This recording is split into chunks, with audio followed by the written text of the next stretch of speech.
Kita nggak akan mengulas kerupuk karena kalian tahu pasti kerupuk rasanya gurih, apalagi kerupuk kulit ramba, kulit sapi. Jadi segmen video kita kali ini kita membahas tentang kecepatan, fast. Ya sebenarnya nggak kecepatan juga sih, tapi memori. Video kita kali ini kita membahas memori ya DDR4, murah, kenceng, garansi gampang, nggak neko-neko, nggak aeng-aeng, ya. Kita kali ini kan membahas memori RAM dari Cube Gaming. Ini Cube Gaming, apa namanya ya? Blitz, sorry, nggak Blitz ya. Kalau Blitz nanti saudaranya Johnny Blitz. Ini Cube Gaming Blitz.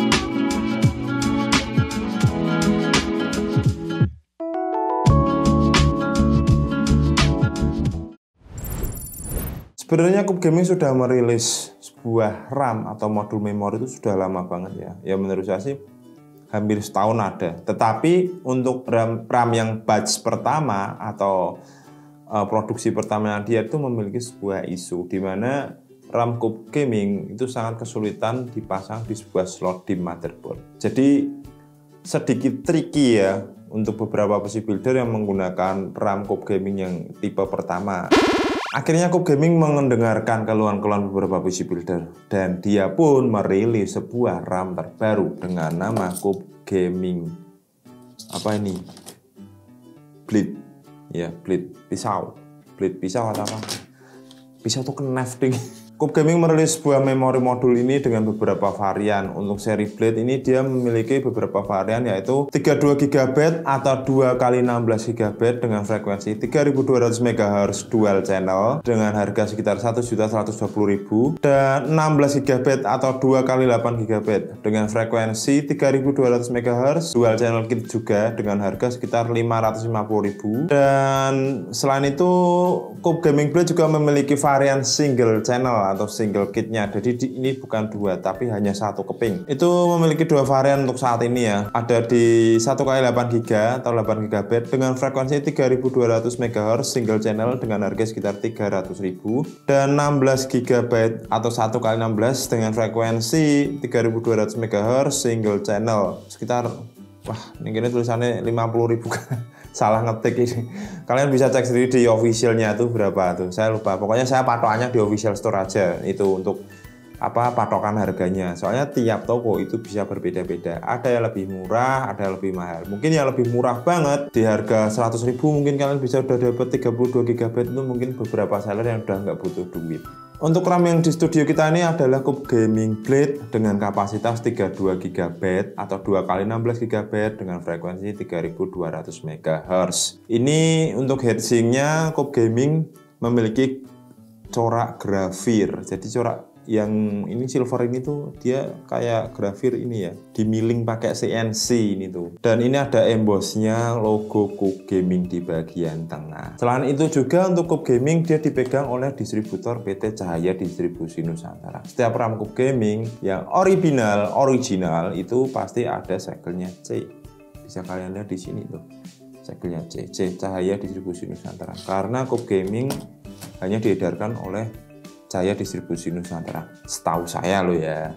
Setelah kita cek, Cube Gaming Blitz ini menggunakan manufaktur dari Micron Technology. Jadi chipnya dia menggunakan Micron.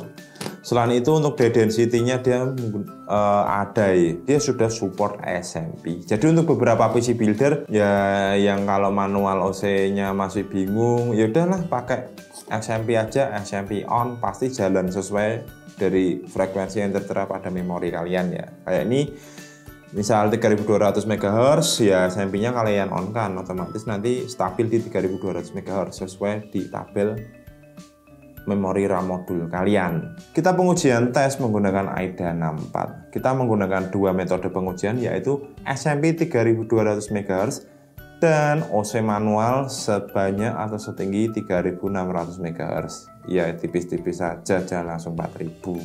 Untuk AIDA 64 dengan metode SMP 3200 MHz, untuk copy bandwidth-nya kita mendapatkan nilai sebesar 40618 MB/s dan latensinya 83,6 ns. Selain itu untuk read-nya ada di angka 43200 MB/s. Dan untuk write-nya ada di 41685 MB/s.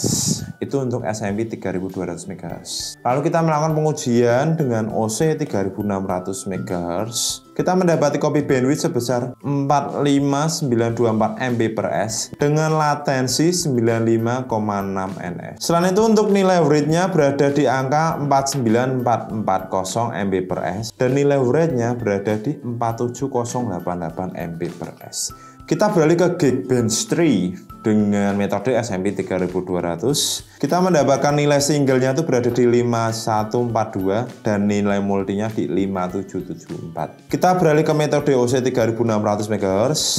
Untuk nilai singlenya mendapatkan nilai sebanyak 5353 dan nilai multinya sebanyak 6289. Ya, menurut saya sih kalau OC kalian bisa lebih tinggi, lebih stabil, ini mungkin nilainya akan bisa lebih besar. Selain kita menggunakan metode AIDA 64 dan Geekbench, kita juga menggunakan metode testing game atau game test. SMP 3200 MHz Forza Horizon mendapati FPS besar 144 FPS dan average-nya ada di 108 FPS dan low 1%-nya ada di 40,8. Dan untuk OC 3600 MHz Forza Horizon menempati maksimum FPS-nya ada di 143,8, average-nya ada di 111,5 dan low 1%-nya itu ada di 50,8. Untuk Battlefield 5 atau 5 dengan metode SMP 3200 MHz ini menempati FPS besar 137,4 dan average atau rata-rata di 104,2 dan low 1%-nya ada di 31,8.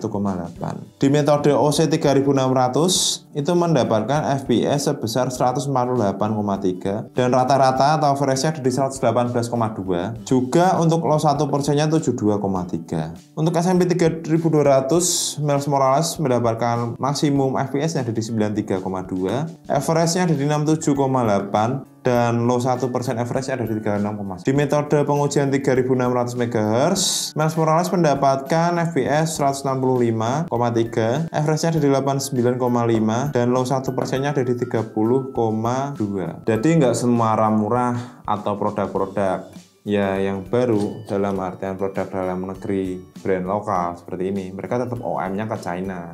Dan tidak semua brand-brand murah seperti ini atau Puck Gaming atau Paradox dan sejenisnya itu nggak semuanya jelek. Jadi pastikan juga distribusinya mana, garansinya apa. Kalian setidaknya harus tahu itu. Sekarang memang zamannya mudah banget untuk OEM factory dari beberapa pemain baru, di mana factory OEM ini berlomba-lomba untuk menghasilkan berbagai produk berdasar permintaan pasar maupun beberapa brand pemain baru. Perang harga juga jelas, apalagi after sales ya, terjadi di pasar market maupun forum, menjadi salah satu yang sering kita dengar untuk saat ini. Jadi pilihlah produk dengan after sales yang terbaik dan tentunya produk yang baik juga. Untuk presentasi RMA sih setahu saya yang mengetahui hanya distributor. Presentasi RMA atau produk retur kita nggak bisa sih. Oh ini produk tentunya banyak. Ini produk kan kalau misal per toko satu toko aja nggak bisa. Pasalnya yang bisa mengetahui secara global senusantara maksudnya untuk pasar dalam negeri ya. Itu yang bisa mengetahui itu hanya distributor. Jadi mana produk yang RMA-nya banyak, mana produk yang memang RMA-nya sedikit, entah laku atau enggak laku, itu yang memiliki data hanyalah distributor. Jadi kita nggak bisa menjudge satu sisi mata gini aja, nggak bisa sih. Ya meskipun di beberapa lapangan atau di forum-forum banyak terjadi kasus, ya itu memang sebuah nilai negatif dari sebuah produk yang menurut saya banyak yang beberapa builder bilang gacha.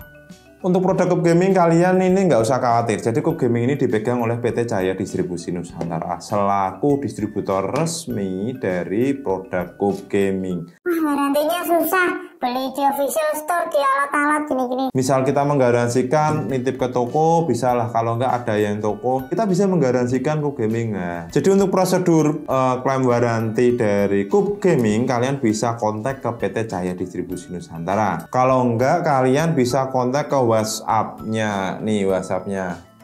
Nih, wah Rano ya editannya angel.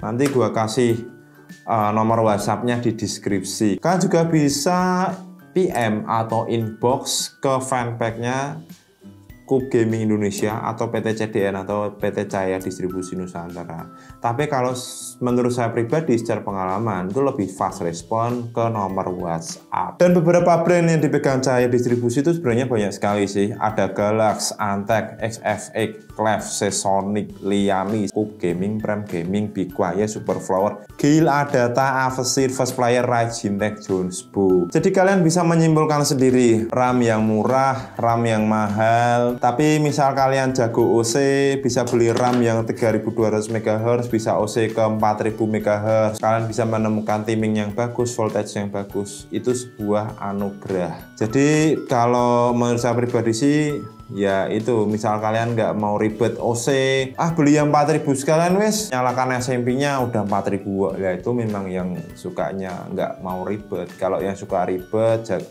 suka otak-otik OC, mungkin kalian punya challenge tersendiri untuk membeli sebuah memori dengan ya mungkin frekuensinya rendah, lalu kalian tarik ini sampai berapa megahertz. Itu sebuah kepuasan tersendiri. Terima kasih sudah menonton. Mungkin itu saja yang bisa saya berikan. Untuk beberapa PC Builder, misal kalian ingin berkomentar, silahkan oret-oret di kolom deskripsi. Dan untuk beberapa PC Builder, misal suka dengan video ini atau channel ini, kalian bisa subscribe atau ting tong di lonceng atau apalah. Malum kadang saya bikin videonya agak lama karena memang kesibukan masing-masing sangat banyak sekali. Tapi saya akan berusaha untuk mempersiapkan beberapa review-review yang kalian inginkan. Terima kasih sudah menonton. Saya Mr. Padi berpamitan dulu. Thanks for watching.